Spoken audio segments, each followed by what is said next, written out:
you weren't actually here for my talk, I get the pleasure of introducing Dr. Vadera. He is a now professor of epilepsy surgery at UCI Irvine, and I will tell you that it's because of this surgeon. 5 years ago, I was actually attending this exact talk that he did, and I am from Arizona, and we actually transferred my husband's care to Dr. Vadera. Dr. Vadera operated on my husband in March of 2019. My husband is going on 4 years of being seizure-free because of this doctor. So you are literally listening to the best top speaker of epilepsy surgery. Wow. Did I just you know, he did his residency and his fellowship at Cleveland Clinic, which ironically is where I started my husband's epilepsy journey in Ohio over 20 years ago. So it has come around full circle. And he has been at UCI for over 8 years. He became a professor in 8 years, which usually takes about 10 years. So he is very best of the best, but I'm a little biased. So I'm going to turn it over to Dr. Vadera now. Well, thank you so much. Thank you everyone for coming. Very excited to give this talk. This is one of my favorite meetings and conferences because not only do I get to see patients and families that we've treated, but we get to talk to patients and families who are not really aware of epilepsy surgery or what we can do with epilepsy. And everyone at UCI, and me myself specifically, really understand how difficult epilepsy is and how it isn't just against the patient, but it's their family and the social circles and just how difficult the disease is. And so my talk is on epilepsy surgery, techniques and technology. People have asked me in the past if they can see what the brain looks like. And so I put some pictures of the brain in here. I'll tell you before I show it, in case if you don't want to see it, you can just avert your eyes for a minute. So I'm going to start. We're going to talk about the evolution of technology in epilepsy surgery. And the reason for that, I think, is that it's really it's a very interesting field, and it's one of those that is very dependent and has has moved forward with technology a lot more, I think, than some of the other specialties within neurosurgery. And it's really an exciting field because there is so much new and to discover, and how we treat patients is really continuing to evolve. And I think in the last talk they mentioned that even a few years ago compared to now, the new things that were available to patients and what we're doing now is even changed drastically. And so it's very exciting to be here to talk to you all about this. I love this picture. I show it in all my talks. This is a picture. It's about 80 years old. You see here in the middle, that's Wilder Penfield, and he's credited as one of the founders or kind of the godfathers of epilepsy surgery. And the reason I love this picture is because it shows how much of a team approach this is. Epilepsy surgery is. If you have an aneurysm, you go in and clip it. If you have a tumor, you go in and remove it. Epilepsy surgery is very different because it's not just the surgery, but really it's about the entire team looking at the patient, taking care of the patient, really understanding with their own, looking from their own eyes through their specialty, what is the best thing for the patient. And so, just to give you some context, that's the surgeon. This is neuropsych. He's talking to the patient. Patient's actually awake in this surgery, and then the epileptologist is in the top, actually actively looking at the data as it's coming through. Really, very, very, inspiring. And as much as things change in 80 years, a lot of things are still, very, very similar. So I'm going to tell you a little bit about the history of epilepsy surgery because it's very interesting history.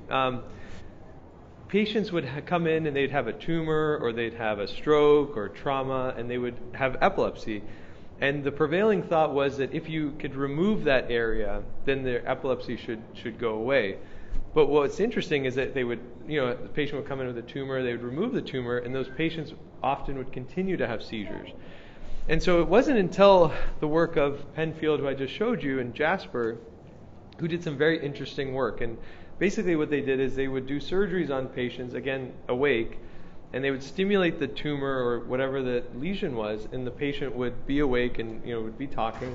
And then when they would stimulate around that area, then they could actually elicit the seizures. And it wasn't until they actually removed not only that lesion, but also that surrounding irritated brain that they actually were able to get patients to become seizure-free. Now, thankfully, we don't have to do awake surgeries. It's very rare to do awake surgeries. Patients always ask me, am I going to be awake during my surgery? We have lots of non-invasive diagnostic testing. And so these are just some of the tests that we do on our patients before they go into any kind of evaluation for epilepsy. You've probably heard of many of these studies. PET studies are very common. MEG is very, very common and helpful in terms of localizing where the seizures come from. And then high-resolution MRIs are extremely important to us. Now, with all these tests, we now understand epilepsy much better. And basically, I just want to show this picture because what you see is that epilepsy is a very complex disease. And oftentimes you can have one area where seizures come from. You can sometimes have multiple areas where seizures come from. But it's something that really is much more challenging. And again, it goes back to what I said at the beginning. We use a team approach so that everyone really is looking at this patient, at the patient from their own specialty and their own eyes. And as a team, we then decide what are the best options available for each patient. So I'm going to talk about some of the techniques, the newer techniques and technology. I'm going to talk about robotic neurosurgery. We were one of the first centers in the country. We were the 11th in the country to have a robot.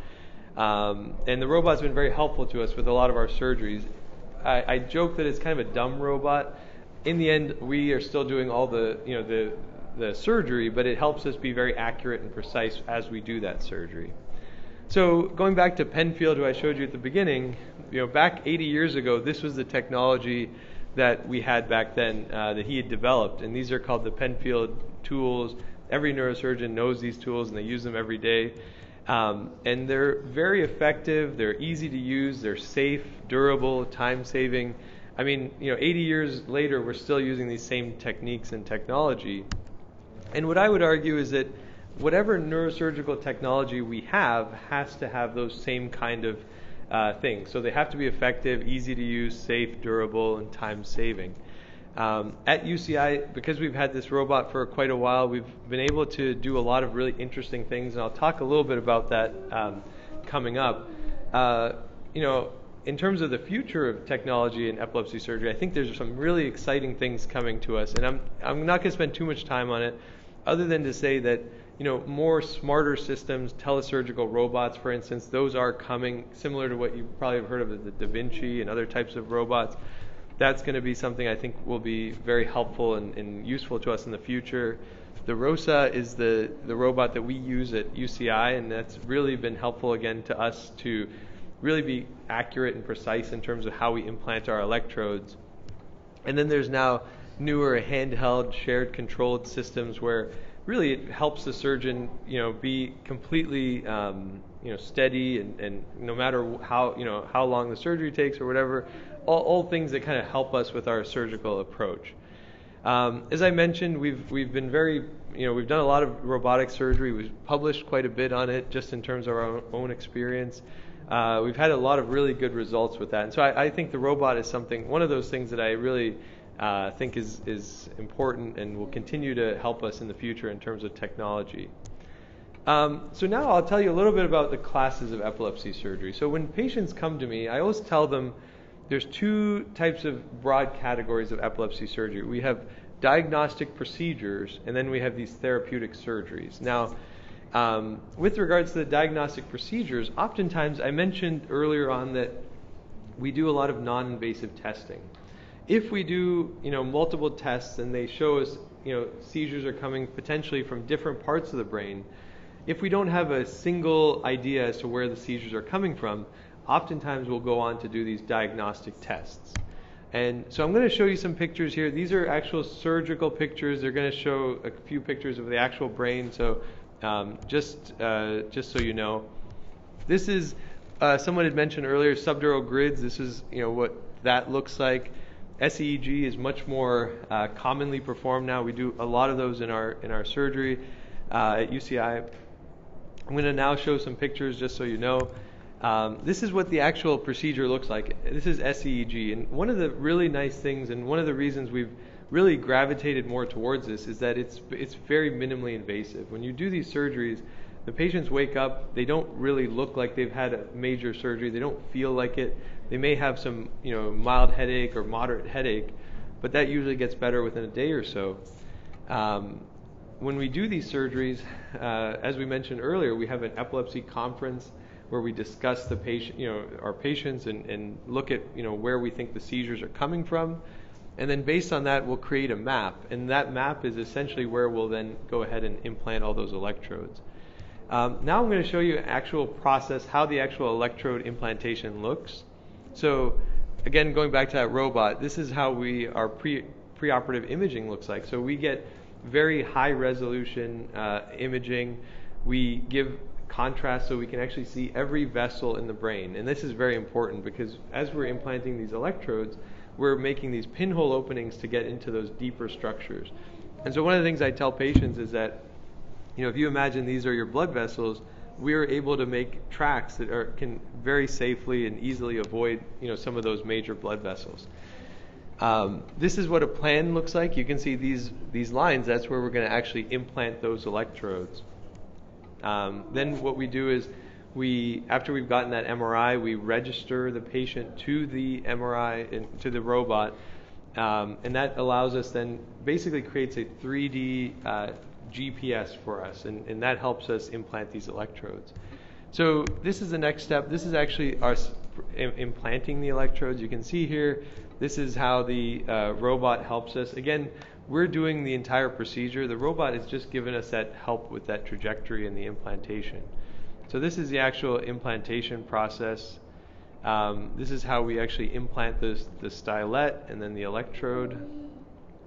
And then this is the last step, which is securing it down to the bone. And the reason we do this part, this is actually the most important part. This actually fixes that in place.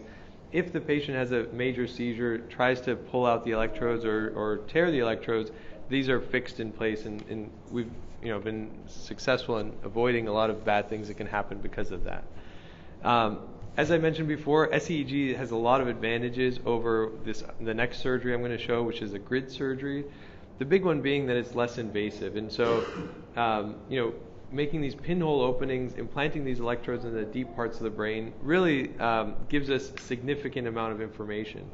Oftentimes when we get these multiple non-invasive tests, we can see that potentially seizures could come from the frontal lobe, the occipital lobe. It may be coming from both sides.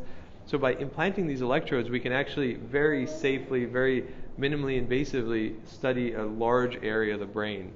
And so that's, those are some of the big advantages to this procedure. This is going to show how the subdural grid implantation looks. Again, there might be some pictures of actual brain here, so I just warn you up front. We make usually a larger incision. We elevate the bone, expose the brain, implant the electrodes right onto the brain. And again, this is more useful to us if we're worried about or planning to do surgery around eloquent cortex. And what eloquent cortex means is areas of the brain that are either involved in language or motor, very important areas. And what we do with these grids is that we can actually map the brain. And so we can know where the language areas are, where the motor areas are. And then once we do that, then we actually are able to operate and understand where the seizures are in relation to that. I always tell patients, if the language area is here and our motor areas here and our seizures are coming from somewhere away, oftentimes we can safely remove that. On the other hand, if they're overlapping one another or if we can't remove that area, then we can move on to some other potential treatment options, and I'm going to discuss those now. So, you may ask, well, is one better than the other? Is subdural grid better than SEEG? Is SEEG better than subdural grid? Are they equal, or do we not really know the answer to that question? And what I'd argue is that it's really, specific to the patient, and this is something that I'll keep going back to. And when we get, our team approach, when we look at the patient as a team, we can say, what makes more sense for this patient, and what can we, and we always talk to our patients and really work with the patient on what's the best option for them. And so that's that part. We're going to talk a little bit about the therapeutic surgeries now. There's more invasive surgeries. That's a temporal lobectomy, that's a hemispherectomy, and that's a callosotomy. That's a disconnection of both sides of the brain. Those are what we call maximally invasive surgeries. Looking at it, you might say, well, how does this person, live that way? In fact, you'd be surprised. That person is, when they go to sleep and when we wake them up, they're actually no different than they were before. And the reason for that is that, that was all a damaged, abnormal brain, which was causing those seizures. And so by removing, abnormal tissue, it's not that the goal is ever to make someone worse, but rather that we get rid of that abnormal brain and then allow them to heal and oftentimes become seizure-free. These are some of our less invasive surgeries, and we'll talk a little bit about that. This is the RNS device. This is laser ablation, and then this focused ultrasound. So I'm going to talk very quickly. I don't have much time left, but I wanted to just talk about neuromodulation. We've had some discussion here already about responsive neurostimulation, or RNS, deep brain stimulation, as well as vagal nerve stimulation. What I would say is that for all of them, neuromodulation is very interesting because all of the methods of action are not fully understood. I mean, we understand kind of the process and how they work and what patients to implant, though. But really, like the actual underlying brain, how those things change to get these reductions in seizures, we still don't fully understand. Although, what's also very interesting is that the improvements occur over time. And so, whether you're talking about vagus nerve stimulation, DBS, RNS, what we see is that over time, patients have continued reduction in seizures. And so, it's happened to me many times where we implant an RNS, for instance, and the patient may come back in a year and say, you know what, I've had very little change.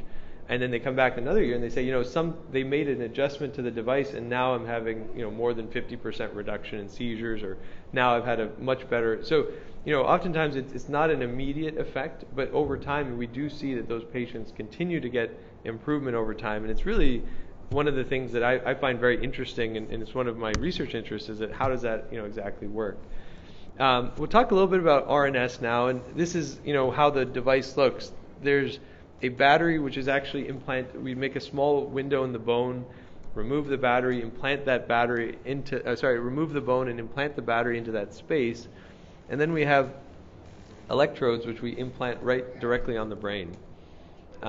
What they do is it listens for seizures, and when it sees a seizure start to develop, it sends an electrical stimulation and can often either abort the seizure or shorten it, or prevent it from going on to generalized tonic-clonic, for instance.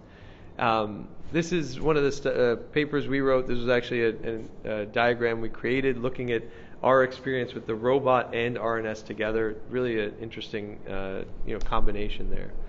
Deep brain stimulation has also been very useful for us, and patients have done very well with this. Again, very interestingly, if you look at over time, those patients continue to have improvements in their seizure reduction when you get to that 5-year, 8-year, 10-year mark. And so I always tell patients that even if you haven't seen that much of an improvement just yet, it really is something that you give it time, allow it to continue to work, and you will see some results over time. I quote around 6 years. Usually is the. I mean, what I tell people is that it's like your phone. If the settings are higher, it'll run out of battery more quickly. So it's kind of it can vary a little bit. 5 years up to sometimes 8 years. Well, not just the battery. I'll show you a picture. So there's. Within this right here, there's a tin which houses the battery. So the tin stays in place. We remove the battery. We keep the electrodes in place. We replace where those wires go into a new battery, and then replace that. It's a very small incision that we have to do. We don't have to do a big incision or clip a lot of hair or anything like that when we replace the battery. Any other questions while I'm stopped?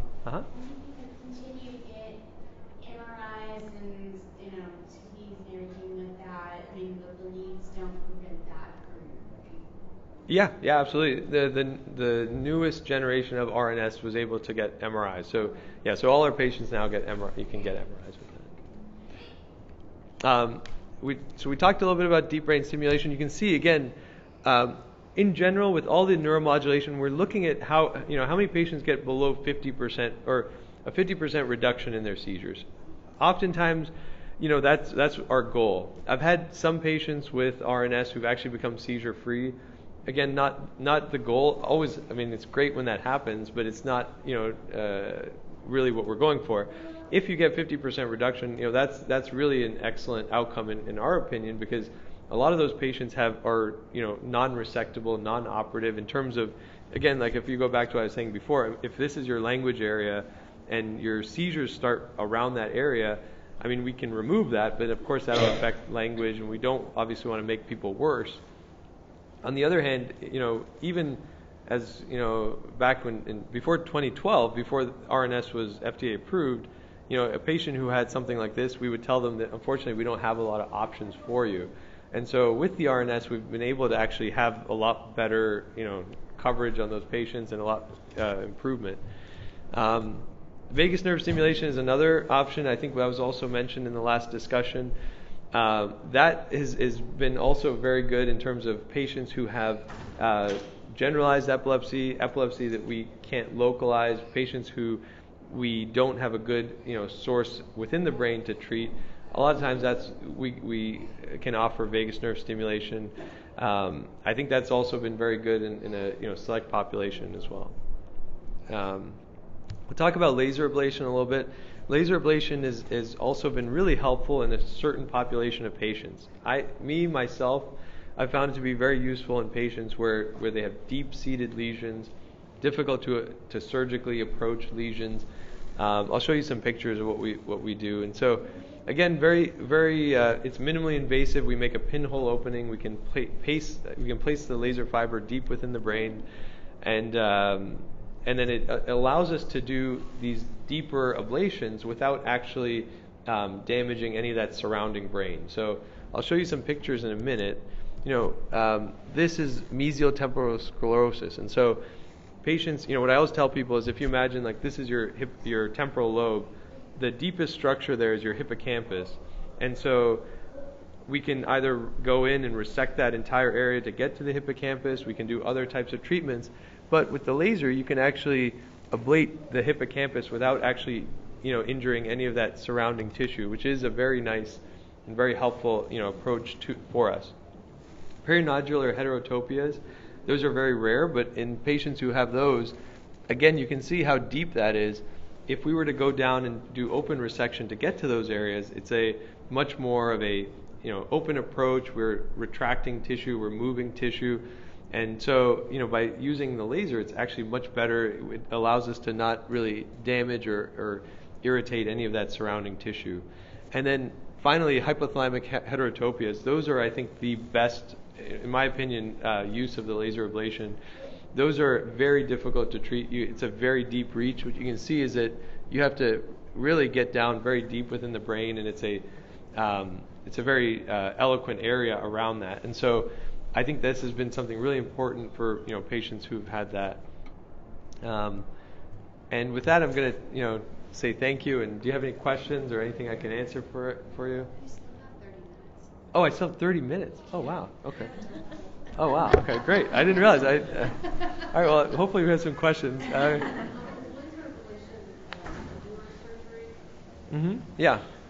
My daughter has the RNS actually right now, and it's not doing all the way, but it's doing some. Okay. They hope to do the laser ablation, but unfortunately, insurance won't cover it at this point, and so we're trying to get that approved. But I think they're saying that the more invasive surgery would be approved, but this one wouldn't. So we're just dealing with that. But I think it's because they're saying it's newer or something.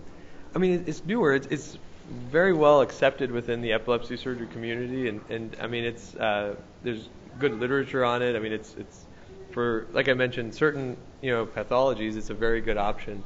The seizure-free outcomes we know aren't as good as some of the open surgeries. So when I showed you this picture here, so that mesial temporal sclerosis, that surgery, we quote people about 50% become seizure-free after that surgery. When we do open surgery to treat that, I usually quote 60 to 80% seizure freedom. So whenever I talk to patients, I present them with all the options. One of the things I'll say is that, well, this is a very good option for a lot of people, that's about 50-50. The likelihood of becoming seizure-free is about 50-50. If it doesn't work, then oftentimes the next step is to go into like an open surgery, remove that area. When you do that open surgery, it is a little more challenging. That tissue is become much more difficult to remove. And so, when you think about it, like 60 to 80% versus 50%, again, it's one of those things you really have to talk to the patient and work together with your team to really decide what the best option is. Where is she being treated, just out of curiosity? Okay, great.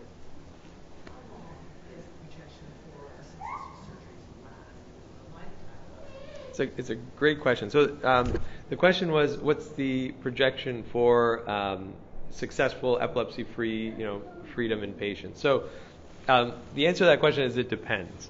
There's several things to that. One is the location of where the seizures come from.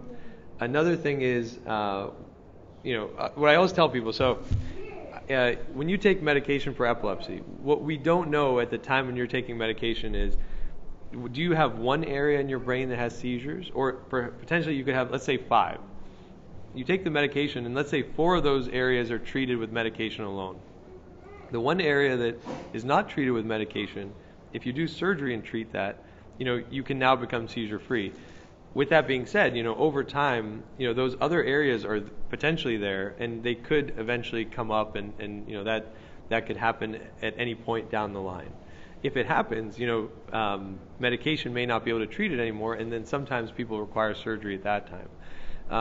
In general, though, I always tell people that, when you look at long-term data, there is a small percentage of patients who do become, who have new onset seizures, 10, 20 years later. In that population, we really don't understand why that is. Is it another area of the brain that's popped up? Sometimes what happens when you do your resection, the back edge, like the farthest back part of where we did the surgery, can sometimes now develop seizures. It's a very complex and dynamic thing. It's not once you do surgery, that's it.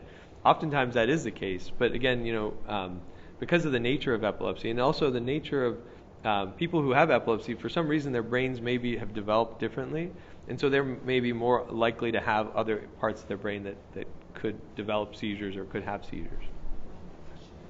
Post-surgery, how long does it take for the brain to heal? Because I know that would be a concern, not healing properly and that triggering new seizures. Yeah, so it's a great question. So the question is, after surgery, how long does it take the brain to heal?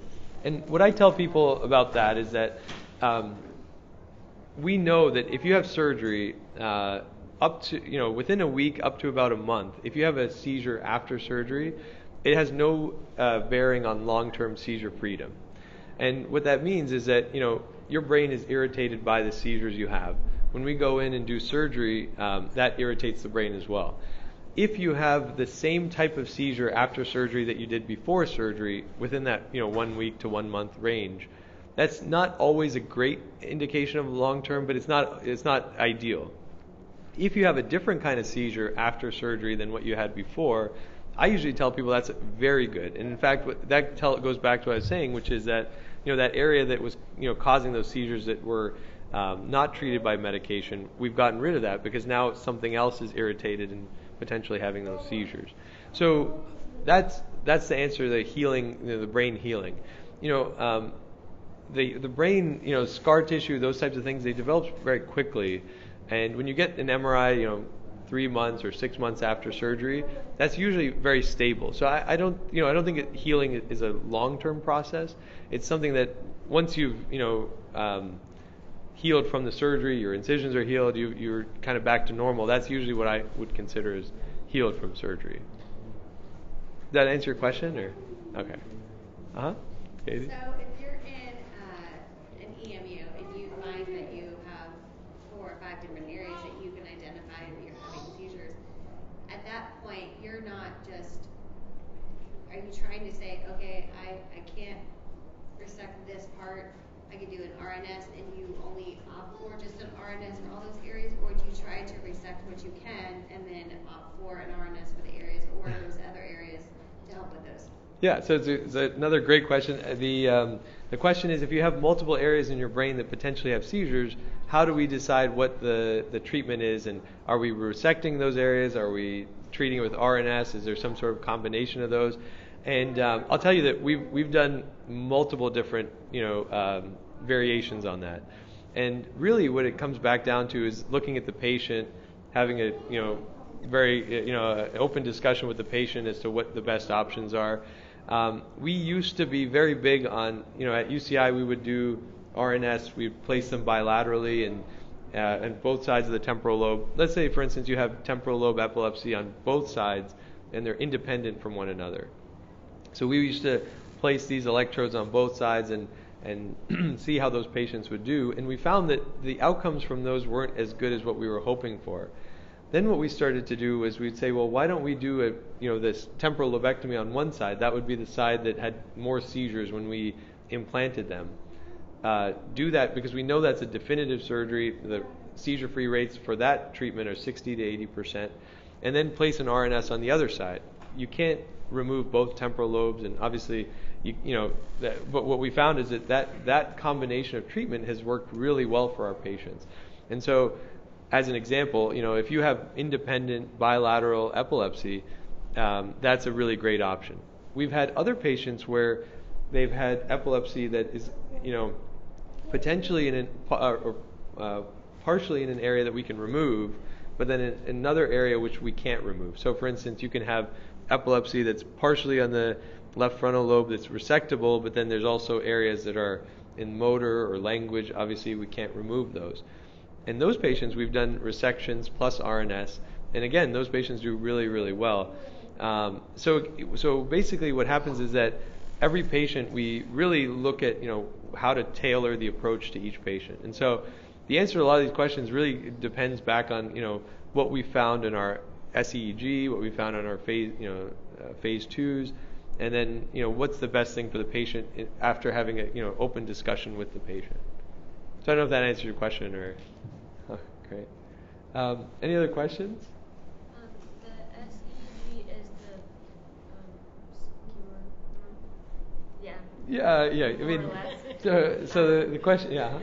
So could that be only done if you knew more about where the focal part the seizure is coming from? You can't just go ahead. There has to be maybe 3 or 5 in a certain area.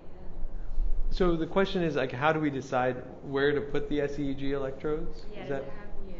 Okay, so long story short, I've had a. Do you want to? Okay.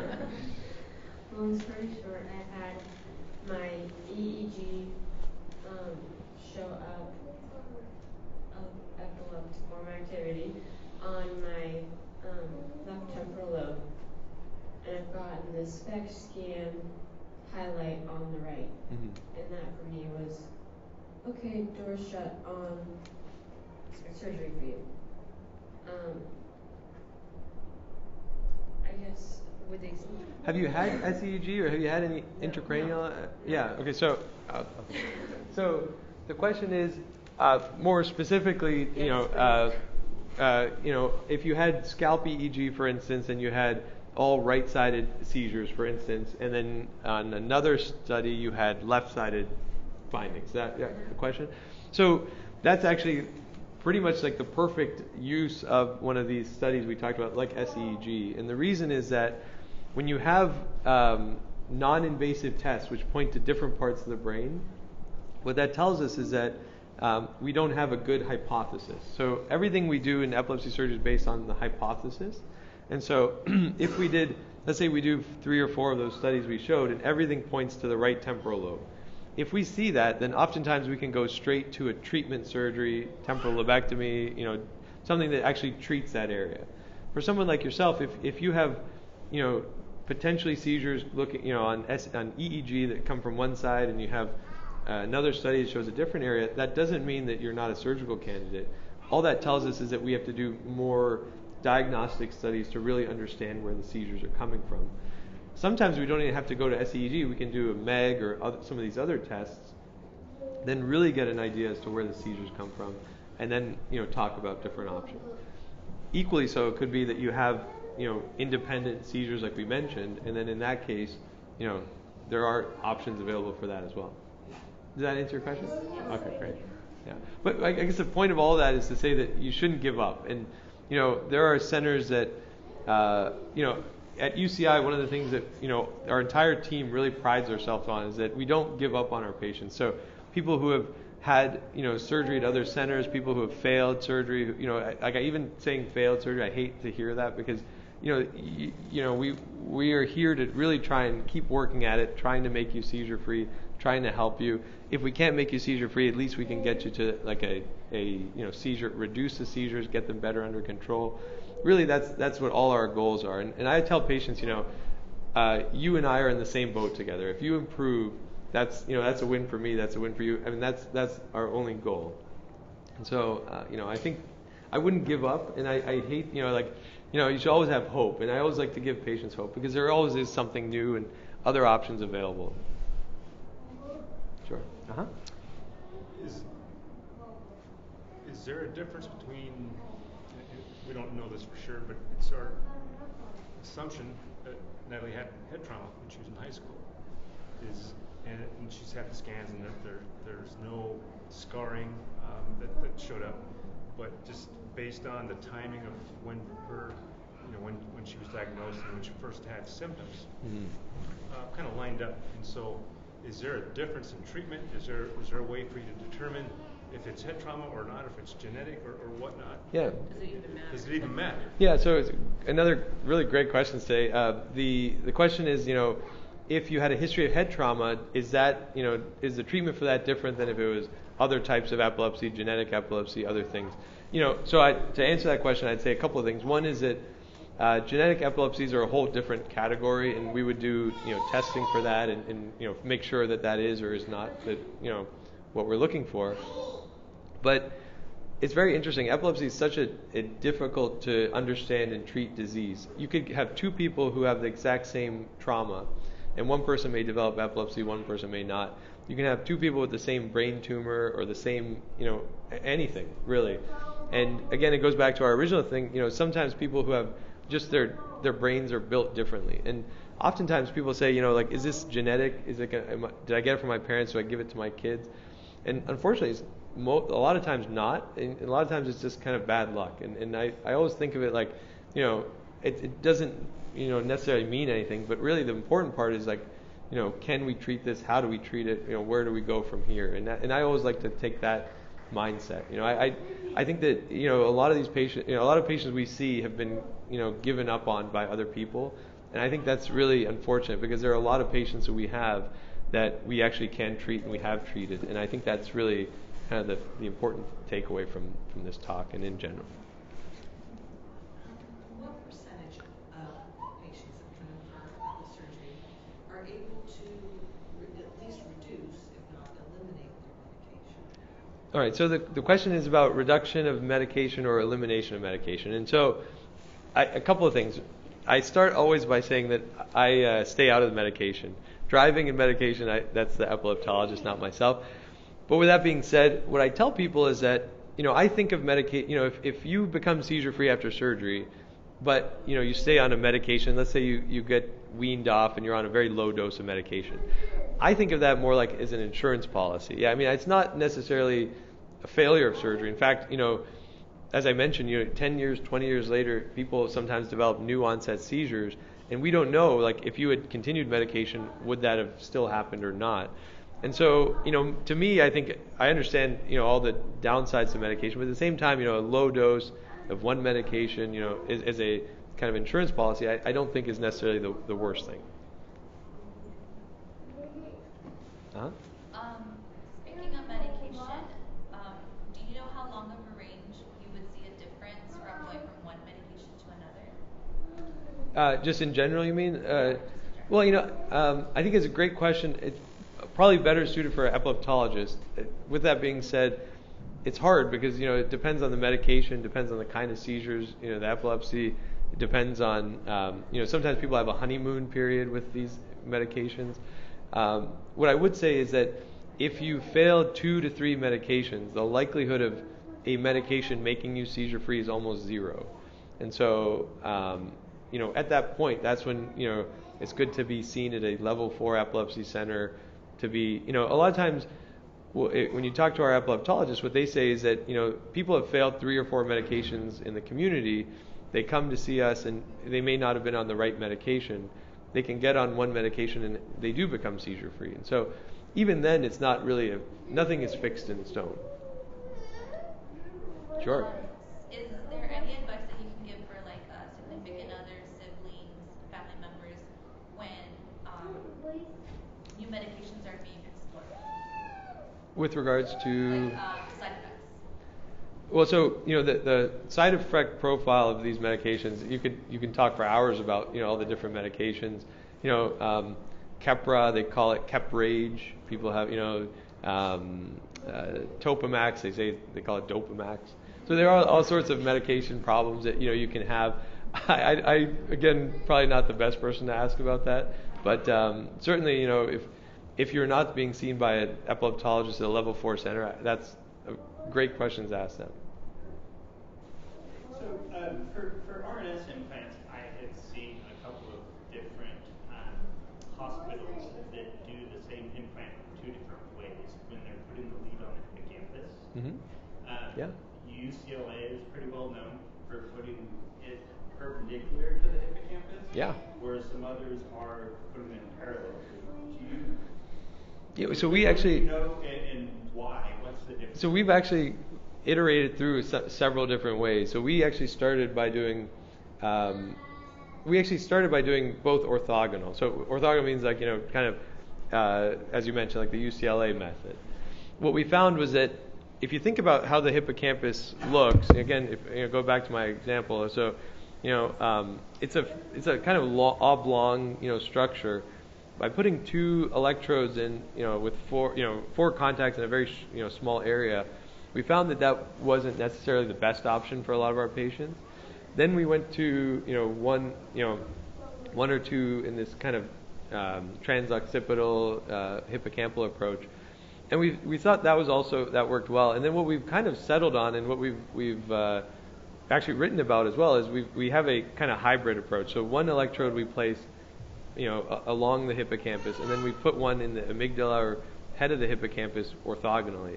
And what we found is that actually gives you a very nice area to stimulate across, because what you have is multiple areas that you can 2 contacts that can you can stimulate across, but basically covering the bulk of the amygdala and hippocampus. Does that answer your question? Yeah. Sure. Uh-huh. So we've heard a lot the past couple days about level 4 centers or treatment. Are all level 4s the same, or because we thought we hit a dead end? Because we're from the Northwest, we thought, well, this is the first I've heard of the level 4. Yeah. And even the phase 2 evaluation, she's only been through phase 1. Didn't realize it was even a phase 2. Mm-hmm. So how do we know we're getting the best of the best treatment? Well, so to be a level 4 center, you have to meet certain minimum requirements. And so those requirements are, you have to have an epilepsy surgery trained surgeon. You have to have all the different types of techniques we've spoken about. You have to have epileptologists with certain training. But once you've met those requirements, people, different centers have different specialties, different focuses. I wouldn't say one is better or worse than the other, but there are different approaches. And so even within level 4 centers, if one center tells you, there's no other options, I am a big proponent of, not giving up and not giving up on yourself and your family and being seen at other centers. And one of the things I love about this meeting is that we get to see people from all over and get to hear different people talk about different treatment options. And even if you were listening to all the surgeon talks, all the epileptologist talks, everyone has a different slant. And so it's very interesting to see that you don't level 4 epilepsy center gives you a certain level of quality, but then even amongst that there's variations and differences. Yeah. Any other questions? Huh?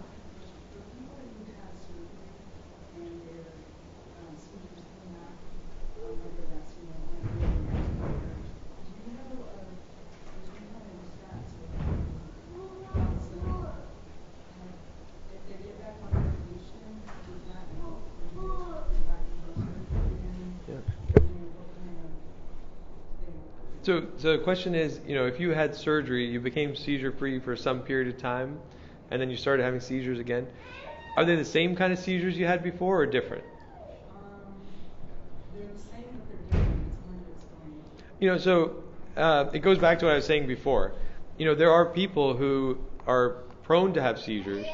You can remove that area that was, medically refractory, that doesn't get treated with medicine, and over time, it could be that somewhere around that area has now developed seizures. It could be that a new area separate from that has been, developed seizures. Because it's so varied and there's so many different potential, ways that this can happen, I would suggest, being evaluated again. It's kind of the same, story. Be evaluated at Level 4 Epilepsy Center, really, with the idea that, medication hopefully will help. If not, then surgery is not, just like it worked before, could potentially make you seizure free, and that would be the goal and the hope of this. Any other questions? All right. Well, again, I just want to kind of reiterate the importance of Level 4 Epilepsy Center, and I've heard so many times, and so it's very, very unfortunate that people get told these things in the not community, but just out in the world. Like, I've had patients come to me and say, I've had epilepsy for 30 years and I didn't know there was surgery for this. I've had patients come in and say, I was told I'd be a zombie if I had surgery, or I'd be paralyzed. And it's very sad, a lot of the the misinformation that's out there. We see, we know how bad medication is in certain patients. We know that epilepsy is, having uncontrolled epilepsy has all sorts of problems. We talked about SUDEP earlier. We talked about, I've seen patients who have, drowning and burns and all sorts of difficult, and horrible things that happen. I think that epilepsy, unfortunately, is not as well, known amongst, in society compared to Alzheimer's, Parkinson's, other treatments. And, really, I think raising awareness is really important. And so I love doing these talks because, people learn a lot. They learn about some of the surgeries. I've had so many patients say, I'd rather just take medicine than have brain surgery. And we see the outcomes of both. And I can tell you, we've had very good outcomes with our surgeries. And so it's very unfortunate that, and so I say, keep at it and be seen at other centers and really, learn all your options. All right? Thank you. Thanks so much.